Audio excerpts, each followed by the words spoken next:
Mr. Hollywood should know his role and shut his mouth. And if you're not down with that, Triple H's got 2 words for ya. Rocky sucks. Welcome back, guys, to Fog Wrestling. SmackDown is over. Triple H called out The Rock in a pretty tame way. Basically just told The Rock, if you don't smell what I'm cooking in the kitchen, because I'm Mr. Big Cook Triple H, Mr. Big Nose, Big Cook, Big Sledgehammer. If you don't like the fact that I'm pushing this jabroni mid-carder right into WrestleMania 40 Night 2 at the expense of you, then screw you, buddy. Suck it. And Triple H just basically saying that he's in charge, not The Rock. Cody Rhodes is facing Roman Reigns, and that was it. That was pretty much it. Triple H then gave Nick Aldis and Adam Pearce the permission to carry on with the rest of the show. It wasn't a great SmackDown. Typical WWE though, they had something good last night and you just knew they wouldn't follow up with it. Yeah, I mean, they teased that they were going to follow up with it, but I mean, they didn't. Triple H came out, cut a generic promo here. Where was The Rock? Where was Roman Reigns? Where was Cody Rhodes? It should have been just the aftermath of what happened last night. Yep. With The Rock saying you need to sort this. We should have seen another confrontation tonight, but no, WWE obviously just put the back burners on it. No, but The Rock and Reigns will be there next week. But will Triple H be there next week? Will Cody be there next week? I mean, who next week? See, Cody was scheduled for tonight. Dark match probably, but next week is next week. Look at back in the day when Austin was fucking red hot. Did they purposely just say, "No, you know what? You love Austin, but you're not going to get him this week. You'll get him next week." But see, you know what's weird though, right? Cody put up his schedule, what he's doing. He's not on a SmackDown till like mid-March. Something tells me that's not the match we're getting.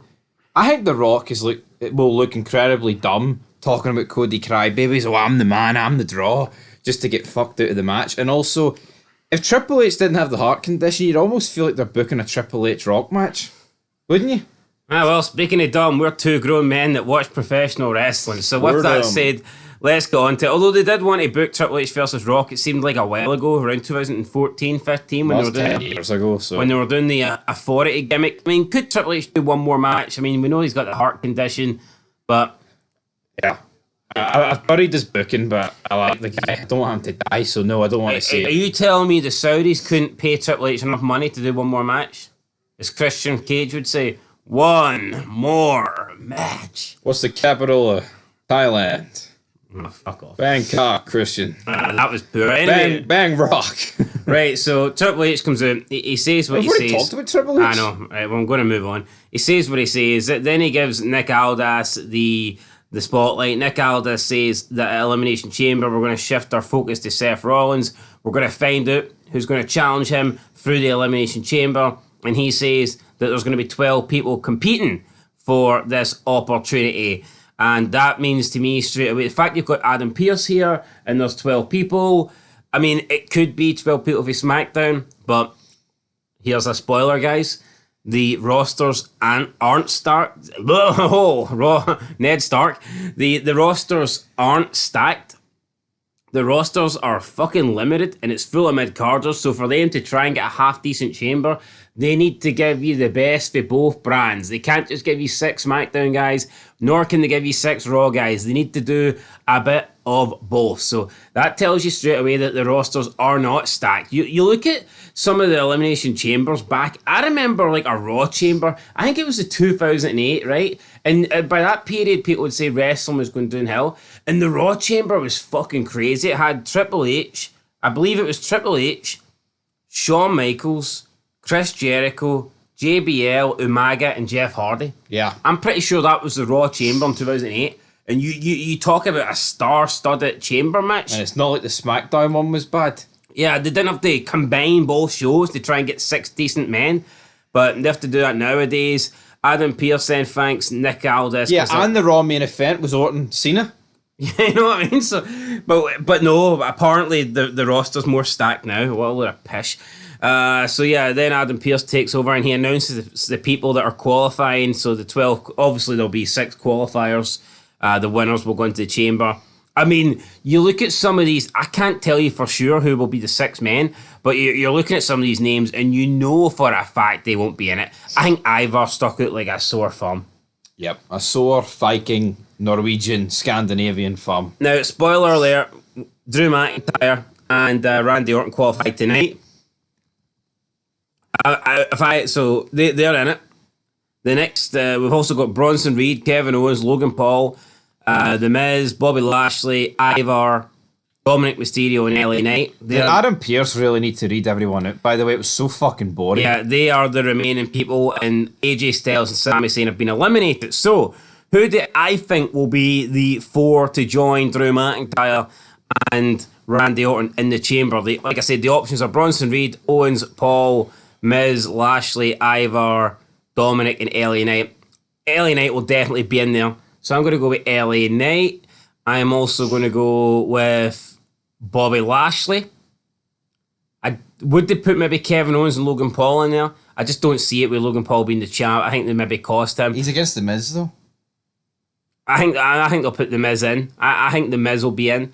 I'm going to go with The Miz, Bobby Lashley, LA Knight, and I've got a bad feeling Bronson Reed. Personally, I would put in Dominic Mysterio.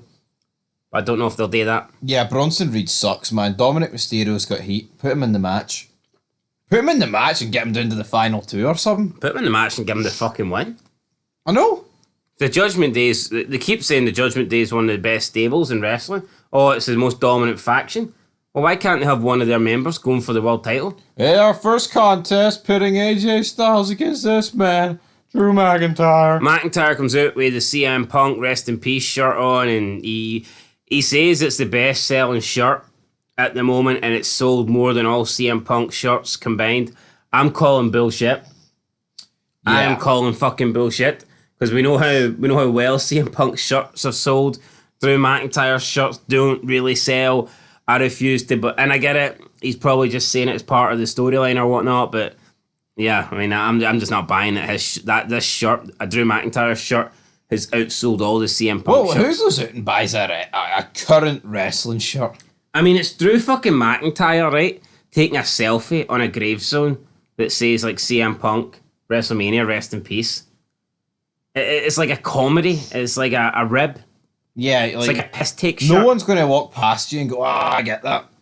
You know, no, I just don't think this shirt would sell much. But like at least like a logo, it's like it can be like a cool design, even if it's associated. Like the Punk logo, like I think that's a pretty decent T-shirt. Yeah, I think you could wear them and you wouldn't. It's not got a big wrestler's face on it. Yep. I think you can wear CM Punk shirts and they don't necessarily look like wrestling shirts, but. I mean, Drew McIntyre taking a selfie on a gravestone. Who really wants to wear that? Anyway, Drew McIntyre says that he saved WrestleMania. He saved Night 2. He stopped Punk from being involved, and now he's going to book his place against Seth Rollins. And then he takes on AJ Styles. Unfortunately for us, we had a little bit of a mishap during this match. Do you want to explain it, or is that going to be a Patreon exclusive? That's going to be a right here, right now job. Because we don't have a Patreon. We don't have a Patreon. But you know what? If you want a Patreon, send us some money via Super Chat first, and I'll think about it. We're not greedy. 99 cents will be enough. Anyway, do you want to explain what happened during this match? We'll put up a poll. Did the dog either A, shite itself, or B, sick? Was it sick, or did it shite? And it's no Vince McMahon, the dog. No. It's just a dog. No, the dog was sick, so we went and cleaned that up. So, I mean, it was probably better than this match. Yeah, by the time we cleaned the sick up, by the time the bed was fired into the washing machine, Drew McIntyre had already won. Apparently, what LA Knight's cost Styles the victory here, so maybe... But then LA Knight's against Ivar. I just don't Ivar's not in this. Yeah, so Styles ain't returned the favour. No. I tell you what, it'll be a fucking shite chamber of Ivar, isn't it? It would be, but Drew McIntyre wins. Talk about a waste of a spot. Sami Zayn does a backstage interview. Fuck Sami Zayn, I've nothing to say about him. We missed this as well. Yeah, but pretty deadly though. Did a vignette and it's alright. Queen Elizabeth, who R.I.P. has been away from the world for like 18 months. A bit weird that you say away like she's on holiday or something. Well, she's away she's not coming back. I well, no shit. That's alright. But you say it as if she's away on vacation or something. Oh shit. Permanent. Here, I'd say that role pretty much has been a vacation for the entirety of her life. Going to all these different countries. Yeah, anyway, one of them's got a messed up hand, and it's WrestleMania season. Pete Dunne. Pete Dunne, and they're going to show the world what Pretty Deadly are made of. Yes, boy. So there you go. I mean, it wasn't great, but I guess it's an okay segment. I mean, It gets the job done. Gets the job done. You know, maybe if it's like if you're watching a good show and you're like, it was all right. But see, when the show's shite, and this is like one of the best things. I'm the baddest against the wall. I've got a ponytail. They hit me wrong. Never done it before. I never needed them at all. So yeah, Bianca Belair match up next comes I've out. never wanted Michin and the Good Brothers to pick up a victory here so much. Well, that wasn't going to happen. Michin versus Bianca Belair. Bianca Belair wins. Match felt like it went pretty long. And, like, she's won the match in, like, no less than 5 seconds after winning the match. She's up on her feet, swinging her pony. Like, what is the fucking gimmick with this? No, what I've noticed, though, right? I think it's actually more of a women thing. They, like, as soon as the free count goes, all selling goes out the window, and they're up straight away celebrating. See, back in the day, man, when it was a hard-fought match, and don't take it away, this was like 10, 15 minutes for no fucking reason, by the way. Like, they would lie there for like 5 seconds after the pinfall. See, today, the free count hits, and they're up bouncing about, swinging their tail and pointing at the sign with their fucking hair. Who cares? It's getting incredibly old. See, if your character's your ponytail, right? Unless your name's fucking Michael P.S. Hayes, I don't want to hear about it. No, but there's no need for her to swing the ponytail as much as she does. Yeah, but her gimmick is her ponytail. That's the extent of Bianca Belair's character. Well, it's a shit character. I mean, she probably shoves it up fucking Montez Ford's ass. But anyway, let's move on. This match, again, like, this is the problem with the men's in this. You have matches, right, that are just so obvious who's going to win. Why? See if a match is so obvious, kill us, put her out of misery quick, just have her win in 2 minutes. What good is it having Belair go 15 minutes with Mia Yim? Michin, well, I mean, they've labelled it Mia Yim here on Wrestle Headlines, so that's yeah, not my because problem. they don't, probably because McMahon gave her the Michin name. Michin, my chin. Let's talk about Triple H, shall we? And Braun Breaker, because Braun Breaker arrives in a nice blue suit. He's like, this is the brand I'm on. What should it go, Triple H? Should I be Raw or SmackDown? Then Paul Heyman enters, he's a nice kid. Wacky family, but nice kid. He's like, you know what? I'll give you your space, Paul. I'll come back next week, but I'm coming back with the Tribal Chief. He walks away, he comes back, and The Rock. And it's like, last night, Roman Reigns just looked like a goof next to The Rock. And even the way he delivered this, like, I get it, right? It would make a bit no sense if he goes The Rock, then walked away and goes Reigns, because obviously The Rock's bigger than Reigns, but the whole gimmick is for Heyman is to put Reigns over as the guy, the GOAT. And here he just put The Rock over. Yeah, it was like Triple H is like, who cares? Reigns is turning up next week, and then he's like, and The Rock, and that's the big deal, and it's like, really? Again, this should be happening tonight. Like, I just don't get it. I mean, here, is next week going to be, I mean, I was going to say must watch. I mean, the degree it is, it's The Rock appearing in an actual storyline feud, possibly heel. It's going to be interesting, but again, I think waiting 10 days for it's a fucking joke. Or how many days? Like 8 days for the fallout of the last thing. Do you think next week they'll have the entire bloodline like be together, or do you think it'll just be The Rock, Reigns, and Paul Heyman? Do you think that they'll believe that having Jimmy and Solo in the same ring in the same segments as The Rock is kind of like watering it down? I don't think it's watering it down personally. I think if you want a whole showcase the head of the table and bloodline, I think they need to be involved. I think if they're not involved with The Rock, it's a missed opportunity for all parties. Potentially. I get it, right? But with Seth Rollins being on the stage at the press conference and like Nick Aldis and the other guy, Adam Pearce, did that water that down? No. I think it just depends on their impact. Like, if Solo Sikoa or Jimmy Uso's getting like 50% more mic time than The Rock, then absolutely. But if they're just there to look Solo the part... Sikoa never gets any mic time, so I doubt he's going to get 50% more than The Rock. You know what I mean. Anyway, up next, Bayley promo. Bayley says that basically the reason she picked Io Sky is because she needs to teach her a lesson. She says that she wanted everything to work for Damage Control, but Io Sky basically betrayed her because of Are you ghosting me? Asuka and Kairi Sane. See, before we move on, right, I've seen people on Twitter, like wrestling forums and websites, label this as an epic segment. They they hit the ball at the park with this one. This is your generic, we have heels that can't speak English and your face has to do all the work. And I thought Dakota Kai's fucking acting was horrendous. Bailey, dude, I've been trying to text you all week. Are you ghosting me? So yeah, Dakota Kai comes out, basically says, what you doing? Bailey's like, nah, you knew what was happening. You didn't have my back. Where were you last week when I was getting attacked? Dakota Kai blames it on her injury, says she was with her doctor. Bailey tells her to cut the crap. But she's pretending that she didn't see any of this. I hate this. I actually despise this, right? It's on fucking TV. You're aware of it. Social media. See, back in the day, right? They did stuff behind the cameras that they thought people might not have seen. Like we see, like was it Raw TV? What's that called? FU? No, what's that? FU? Like in 2002, right? And they did stuff that they thought people didn't see. Like, and also people got attacked, like backstage, and they didn't show it. And it's like, oh, who did that? But see, now it's almost like, oh, I didn't know about this. How the fuck did she not know? Anyway, long story short, Dakota Kai says she didn't know, and then she went, no, wait, hear me out. I had a feeling that those two were, getting to Io at the beginning. Io, just like me, trusted you, but then Asuka and Kairi Sane got into her head, and the rest was history. You know what happened. And Bailey then says, why didn't you tell me? And Dakota Kai says, because I thought everything was going well. You won the Rumble, they won the tag titles. I didn't tell you because I didn't want to ruin it. And then pretty much that was it. We had Damage Control walking into the ring. Dakota Kai left, leaving Bailey on her own. The Damage Control circled the ring. They were going to attack her 3-on-1. Dakota Kai comes in with a chair. I mean, I guess it looked pretty good because they set it up as if she was going to hit Bailey. It wasn't completely obvious at this point. I didn't know which way it was going to go. She then attacks Io Sky, and the Damage Control just retreat. And then Dakota Kai is standing with Bailey. Bailey kicks a chair out the ring, looks at Dakota Kai. Damage Control walk to the back because they can't speak English, and it's like, that's it. So, I mean, this whole feud could be just Bailey and Dakota Kai cutting promos because the other three can't. Yeah, that's the sole purpose of Dakota Kai here. It's like the interpreter for the Japanese heels. And therefore, I believe that Dakota Kai will turn heel.